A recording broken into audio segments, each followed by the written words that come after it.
Okay, good morning, good evening, good afternoon, depending on where you are. Welcome. This is another of our bi-weekly SIG CLI meetings. Today is December 4th, and this is another meeting of ours.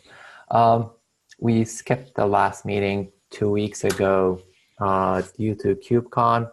So a quick recap / announcements from KubeCon. From San Diego. All of our sessions at SIG CLI, our so-called blessed sessions, are already available on YouTube. I've linked all three of them that we held in the agenda. That includes the kubectl development that Sean did and the Contributor Summit. That includes the SIG CLI session where the three of us, that means Phil, Sean, and myself, answered all the questions that you've had, and the crew talk that Ackman had as well. I think the most important part and the one that we're most proud of is the session that we held live Q&A. We covered a lot of topics. Some of them has been repeated in our meetings, but I think that 90-minute recording is a worthwhile re-listening if you haven't been able to attend. It has a lot of topics from quick discussion about development all the way up to the future direction, the past decisions, and we are very happy that it turns out this way, and we will try definitely to do the same thing during KubeCon in Amsterdam next year, because we've noticed that there's a big interest in people having those discussions. We were happy to answer the questions. We were happy to see all the people that came to the session and the questions that were answered. I'm very hopeful that all the answers that we gave were up to the point from the people that are asking those questions. With that, Phil, you want to add something with regards to the post KubeCon recap? No, I think we had some great conversations, and it was great to have that face-to-face. It would be great if we could do something similar that doesn't require people attending in person, but maybe have like an Ask Me Anything for SIG CLI folks every 6 months or something remotely. It is definitely something that that is worth considering as a New Year's what do you call it? Resolution?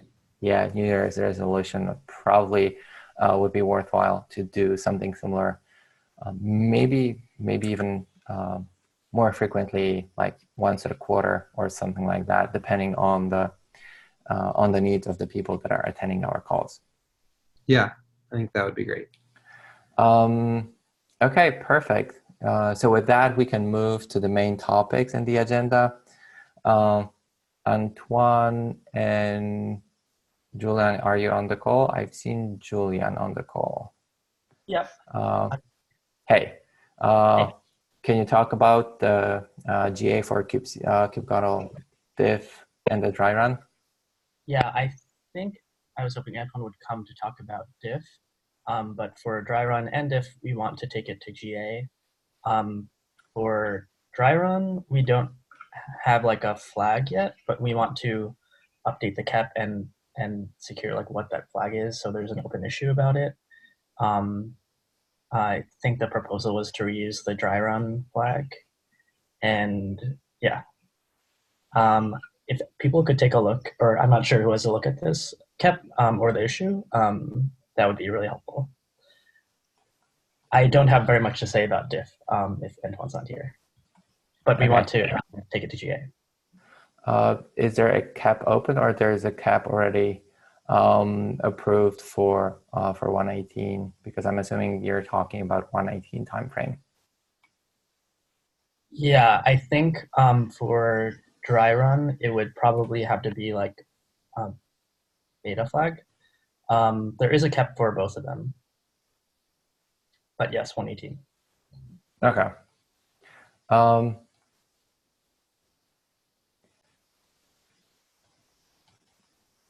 Okay, if you could get Antoine to show up for our next meeting, because I'm hoping to do a short planning session for 118 in 2 weeks so that we can have a more in-depth discussion about the topics that we want to pick up and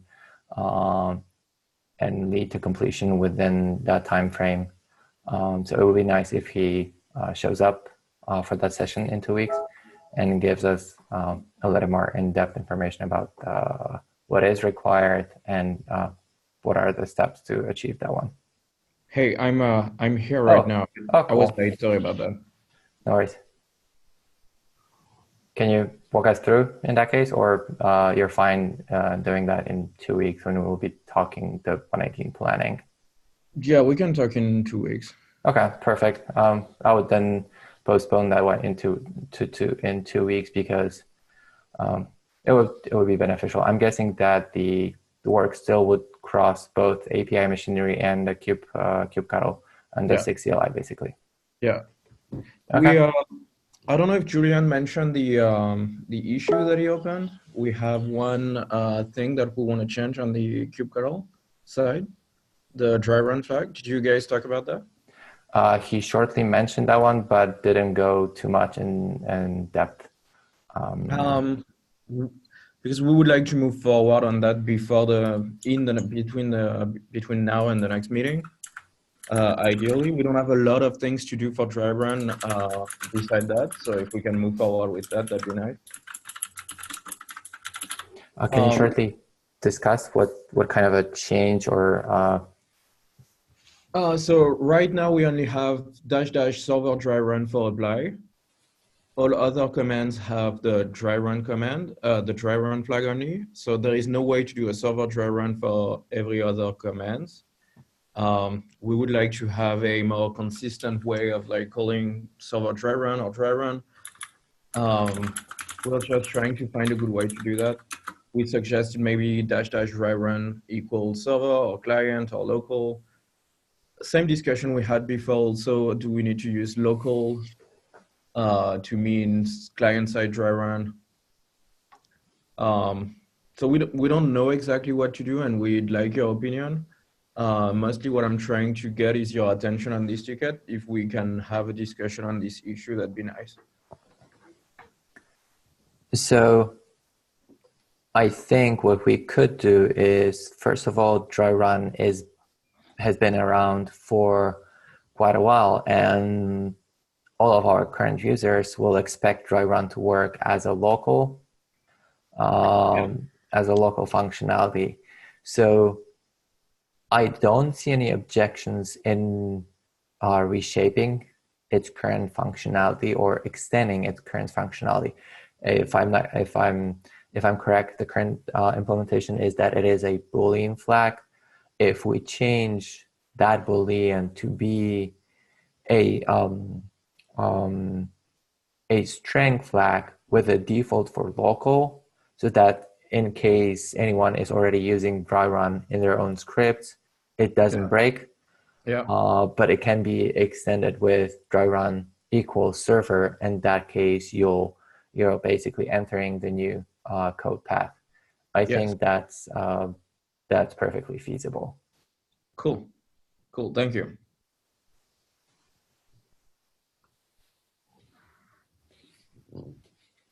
Okay. Are there any questions with regards to the server dry run flag? Okay. So the next topic is coming from me, and it was brought to my attention that the latest macOS installment is requiring all the binaries to be signed by the authors. And since I'm not running Mac personally, I haven't struggled with that one, but it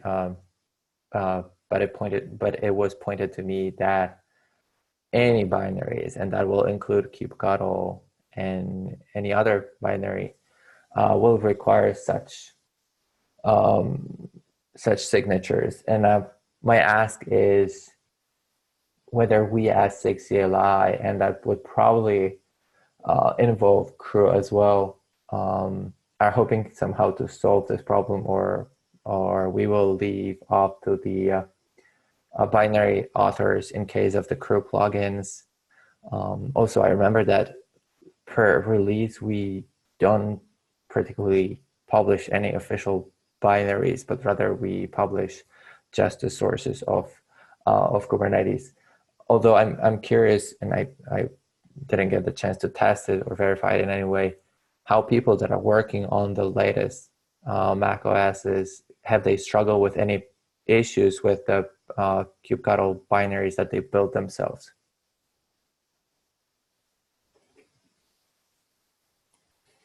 I haven't tried it on latest version of Mac OS, but one thing I did notice, and it's one of the questions that I had, I noticed that some providers build the kubectl as a dynamic library or dynamic binary, and I haven't found a reason why. In our case, I've been using kubectl a lot in the Kubench project, and one of the problems that we have found is that if I'm relying on the provider to provide the kubectl, and I don't map inside the container, if I don't map the directories the right way, I can't even execute it. So I don't know if this is something that providers are taking on their own, like, if they're just looking at the source code and building it themselves, or because whenever I download it from the downloads, it's a static binary. You know what I mean?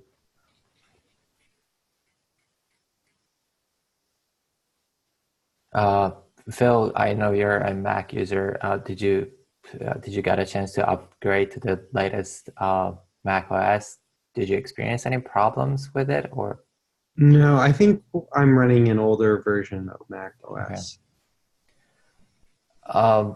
Mike, I also remember you've mentioned shortly to me that you were on the latest version of Mac, and you haven't experienced any issues?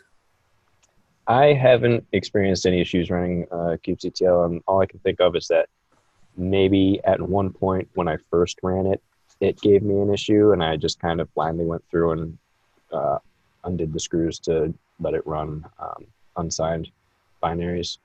But I haven't had anything that's consistently blocked me. Yeah, maybe there's a policy applied on the machine. I don't know if it's like a corp machine that maybe is a little more locked down. Do you know, is that like a vanilla, do we have any idea, is it a vanilla Mac OS install? Honestly, I have no idea. I've only seen the screenshot where it says that it requires every binary to be signed. But not being a Mac user, I've never even had a chance to verify that one. Nikolai is saying that he hadn't any issues, but macOS requires you to confirm that you want to run a binary if you started from Finder. Yes, I have seen that, yeah. But I don't usually run kubectl from Finder. I'm assuming that the Finder is some kind of a search find type of a thing that you can use. Manager. Like, honestly, I would expect people using CLI tools to be executed inside of any command line interface, in which case I'm not sure if bash, ZSH, or whatever the shell that they're running in would not require any such thing. But maybe that's a lower level system, but I don't see that being confirmed. So I think we don't have to worry about anything, at least not yet, maybe. Is this a problem that's happening when someone just builds the Yucata themselves in the new version of macOS, or when they download the existing build that was built on another version of macOS? I think it was about running a pre-built version. I'm not entirely sure. It was built on a different macOS. It was pre-built version. It could be built on a Linux machine as through the cross-build capabilities that the GoBank provides. Maybe it's that you need to build it on macOS and there are some changes, or it was specifically built on a different macOS version, but I would not expect that to differ that much unless there are significant differences between the macOS versions. I do know some of my coworkers are running the latest macOS. I can ask them if they had any problems with the downloaded version or if they're still using an older version. I was planning to upgrade over the weekend, so I can also give it a try and just download whatever the latest it's in the release. And if I find any problems, I can report them. Oh yeah, that would be nice if people can double check on their own machines if they're running Macs and see and report back if the issue is something that we should look more in depth, or it's not something that we will have to deal in the long term. Which also reminds me, do we have anyone who's a daily Windows user on the call? I've been meaning to switch just for the reason we don't have anyone.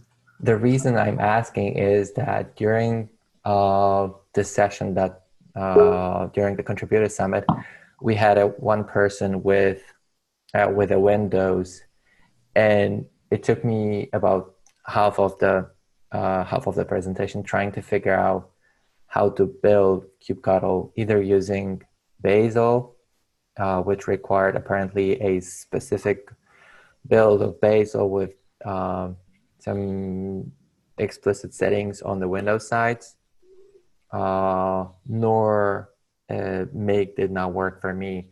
So if there's a person that is interested in contributing to SIG CLI, I'll be very happy to see a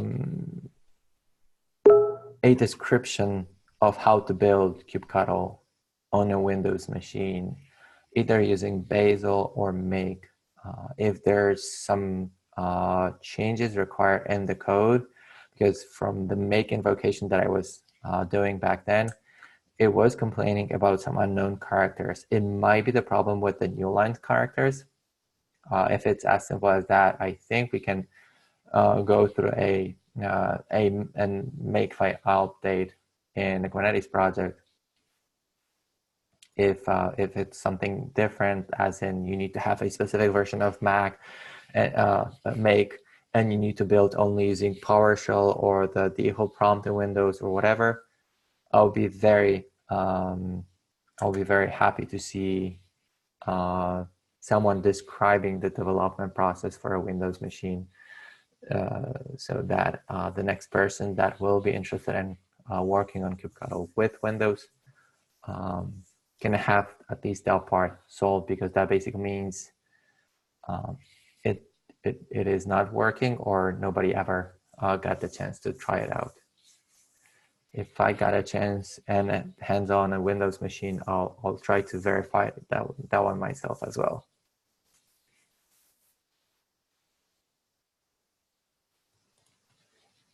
Okay, Phil, new customized commands. Yeah. So we've been starting to develop some new commands and customize for working with configuration local configuration. They're now published as part of the latest customized release under customize config subcommand. They have some built-in tutorials, so you can see how to use them if you want to download customize. But as part of that, we developed a number of libraries for working with YAML documents that should make writing future commands much simpler. So if anyone is either developing tools that operate on YAML or interested in a place to contribute that maybe has a pretty low barrier of entry because it's greenfield, this would be a good spot. And we've actually had a number of new contributors starting to develop pieces there. And that's all.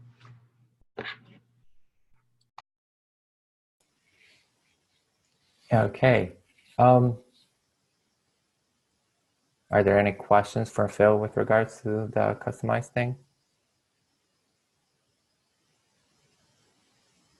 Okay, so I should have probably put that in the announcement, but basically, and I've mentioned that earlier today, in 2 weeks, I would like to do a 118 planning.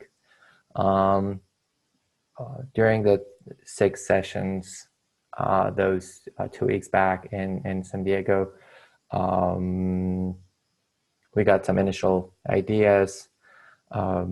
It's not anything new. If you've been with SIG CLI for a while, you'll probably expect the topics, but I'll leave it out for a deeper discussion in 2 weeks. If you have a topic that you want to personally work on for 118, you are free to either help us with the topics that we'll be covering, or you can bring your own topics I want to go through and cover for 118 release. I'll also send an email reminder for those that missed today's meetings that we will be doing the planning session in 2 weeks. And with that, I think we can move to stand-ups unless there are other questions or topics that people want to bring up. I do have a question and something I wanted to talk about, but it could be after stand-up, if that's okay. Sure. So I'll open the floor for stand-up, and you can go ahead. Okay, then I'll start. So yeah, with Crew, we had one security issue where it was possible to write to basically arbitrary paths when unpacking a plugin. We fixed that quite in 3 days, and luckily we didn't find any sign for abuse. That's good news there. Also, we discovered that basically none of the plugins installed their own license file, which is probably not good. So we are still in the process of ensuring that all plugins also install their license file. And probably right now we are more at 2/3 done. Also, we had another bug fix release, mainly focused for on Windows, where yeah, Ahmed fixed some really nasty bugs.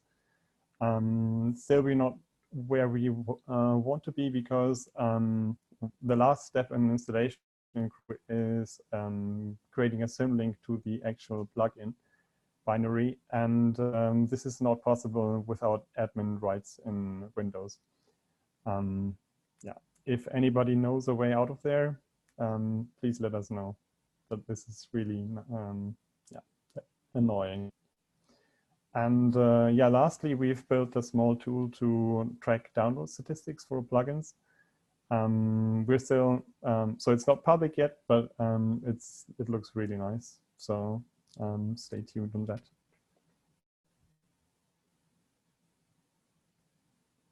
Okay, thank you.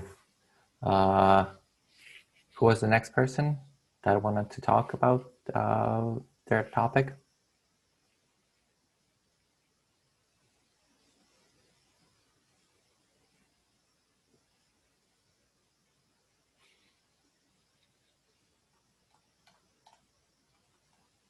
Are there any other topics that people want to bring up for the stand-up? Hey, this is Nick here. Sorry about that. So I wanted to let you know that we've been working on we have for CUI, we're at the point now where we have Windows builds almost ready to go. Those have been long delayed, but they should be coming very soon, within the next day or two. The other thing also is that Maciej and his teams had identified a problem with the way we were polling for resources. We were polling for resources and our watch implementation. And Meng Ting on my team has been hard at work fixing that up. And so that should be ready also within the next day or so.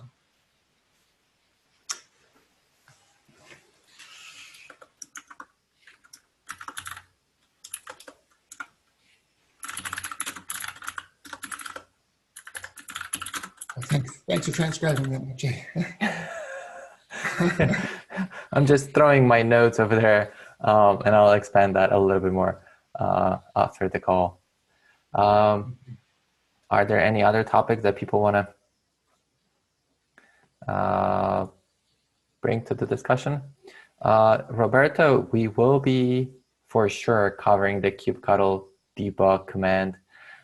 It will be something that we'll cover next time in 2 weeks. If you are happy to help, I'm more than happy to accept any kind of help, depending whether you're interested in writing the proposal or you're actually interested in implementing the functionality. It's best to sync with myself and Lee Verbon. He uses the same nick as in GitHub in the Slack. So just loop in the three of us in a Slack discussion, and we can take it away from there. But we will for sure discuss this topic next week. It is definitely one of the items for plan for 118. That sounds great. Yes, I actually Lee sent me a quick note about that, and that's why I'm joining the meeting today. But yeah, I can definitely follow up. So the next meeting is going to be in 2 weeks, right? Yes. So okay, cool. December 19th, if I'm looking correctly at the. Oh my gosh. December 18th, if I'm looking correctly at the calendar, and my math doesn't suck. Cool. Yeah, I'll ping you guys in between just to see if there's anything I can do in the meantime. I'm pretty sure that at this current point in time, we want to close the enhancements and make sure that all the possibilities are covered in the enhancements. Even though we might not necessarily implement everything at once, but it would be nice to for the enhancements to describe the entirety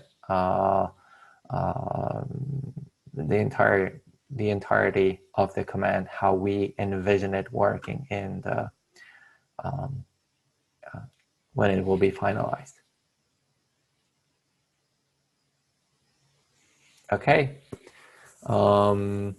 Assuming there are no other topics, I'm gonna give you back about 20 minutes of your time.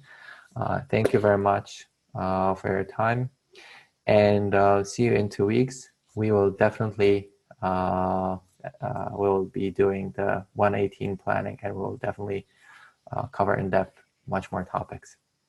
Thank you all. Bye. Thank you. Bye now.